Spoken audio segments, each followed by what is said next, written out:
सुप्रभात छात्रों, कैसे हैं आप लोग? ठीक हैं। देखिए, इस वीडियो में आज हम बात करेंगे क्लास 8 हिंदी फर्स्ट का अध्याय 1 इतने ऊंचे उठो, जो कविता था।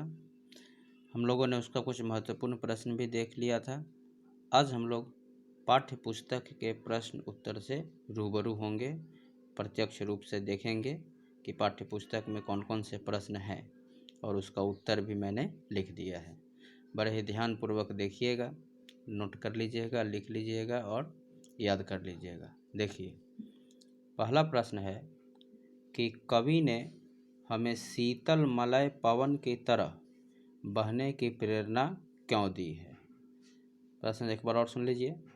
कवि ने हमें शीतल मलय पवन की तरह बहने की प्रेरणा क्यों दी है।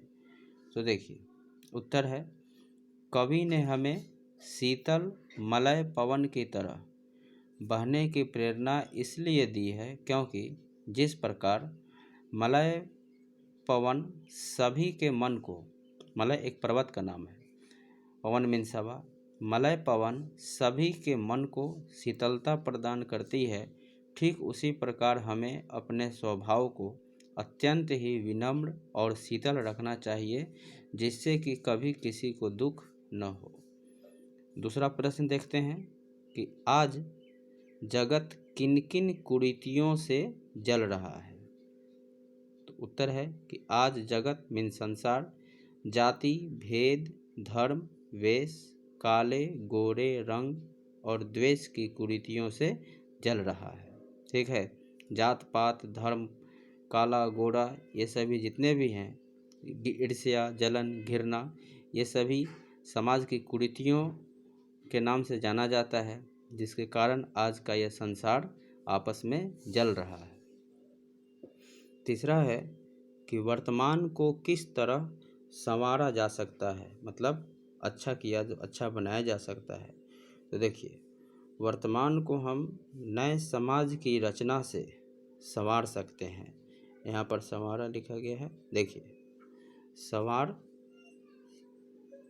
सकते हैं, अर्थात नए समाज के निर्माण में हमें आगे बढ़कर अपनी कल्पनाओं को आकार देकर उन्हें वास्तविक जीवन में लाने का प्रयत्न करना चाहिए, जिससे कि हमारा वर्तमान और भी संवर जाए। ठीक है, एक बार और सुन लीजिए। प्रश्न था कि वर्तमान को किस तरह संवारा जा सकता है, मतलब अच्छा बनाया जा सकता है। उत्तर है कि वर्तमान को हम नए समाज की रचना से संवार सकते हैं, अर्थात नए समाज के निर्माण में हमें आगे बढ़कर अपनी कल्पनाओं को आकार देकर उन्हें वास्तविक जीवन में लाने का प्रयत्न करना चाहिए, जिससे कि हमारा वर्तमान और भी संवर जाए। ठीक है, अगला प्रश्न है कि धरती को स्वर्ग बनाने के लिए क्या करना होगा।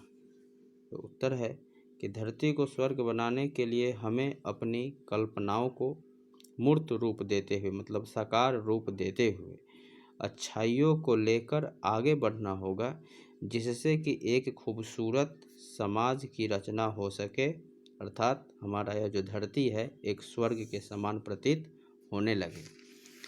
अगला प्रश्न देखते हैं हम लोग। कविता के शीर्षक की सार्थकता स्पष्ट कीजिए। तो इस प्रश्न को पहले समझ लीजिए। कहानी में भी आता है कि कहानी के शीर्षक की सार्थकता स्पष्ट कीजिए, अभी है कि कविता के शीर्षक की सार्थकता स्पष्ट कीजिए। तो इस कविता का शीर्षक क्या था? इतने ऊंचे उठो। शीर्षक हेडिंग ऊपर में जो लिखा रहता है सबसे ऊपर में। ठीक है, किसी भी कहानी या कविता का जो शीर्षक होता है वह बहुत ही महत्वपूर्ण होता है, और वह तभी सार्थक होगा जब वह पाठक वर्ग को संतुष्ट करता है और वह पूर्ण अर्थ देता हो और वह सटीक हो, मतलब एकदम सही। तो देखिए, प्रश्न है कि कविता के शीर्षक की सार्थकता स्पष्ट कीजिए। तो उत्तर है कि किसी भी कविता का शीर्षक तभी सार्थक होता है जब वह पूर्ण रूप से सार्थक और सटीक हो। पैराग्राफ चेंज है यहाँ पर कि इतने ऊंचे उठो कविता में कवि ने युवा वर्ग को रंग, धर्म, जाति, द्वेष आदि से ऊपर उठकर व्यक्तित्व को निखारने की प्रेरणा दी है।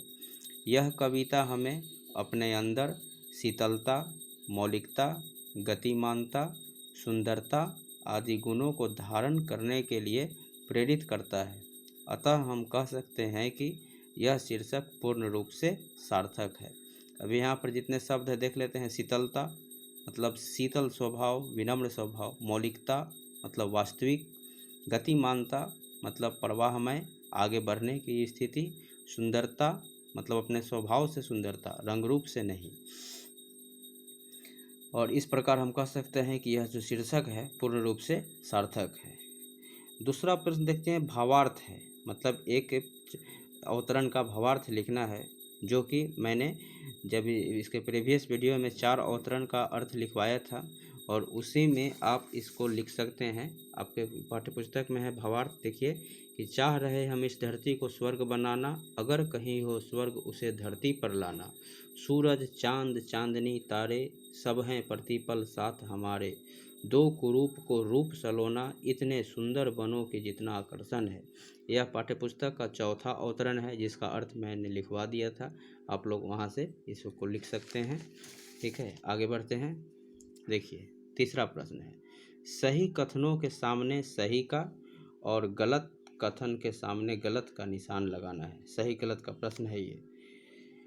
देखिए पहला है, कवि हमें आसमान के समान ऊंचा उठने को कह रहा है। सही है।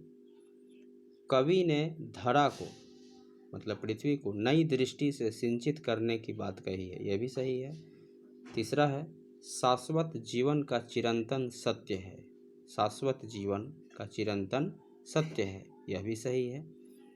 कवि ने धरती को स्वर्ग जैसा बनाने की प्रेरणा दी है। यह भी सही है।